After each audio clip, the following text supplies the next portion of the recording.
Welcome to Prabhat news. రాష్ట్ర విద్యాశాఖ మంత్రి నారా లోకేష్ శుక్రవారం ఒంగోలు నగర పర్యటన నేపథ్యంలో ఏర్పాట్లు చేయడంలో ఎలాంటి లోపాలు ఉండకూడదని జిల్లా కలెక్టర్ పి రాజబాబు స్పష్టం చేశారు.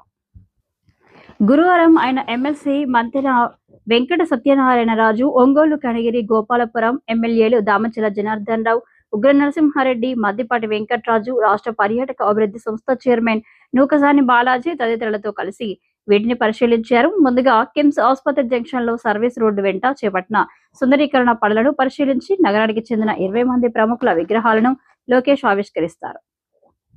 అనంతరం రంగరాయుడు చెరువు వద్ద అమృత్ 2 పథకంలో భాగంగా చేపట్టిన అభివృద్ధి పనులకు సంబంధించిన పైలాన్ ఆవిష్కరిస్తారు.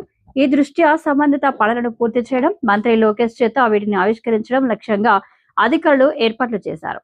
కలెక్టర్ తో పాటు ప్రజాప్రతినిధులు వీటిని పరిశీలించారు. కాగా వీటికి ముందుగా నాగులుప్పలపాడు మండలం మద్దిరాలపాడు వద్ద రాడిసన్ హోటల్ నిర్మాణానికి భూమి పూజ చివర్లో ఒంగోలులో కార్యకర్తల సమావేశంలోనూ మంత్రి లోకేష్ పాల్గొంటారని ఆయన కార్యాలయం తెలిపింది.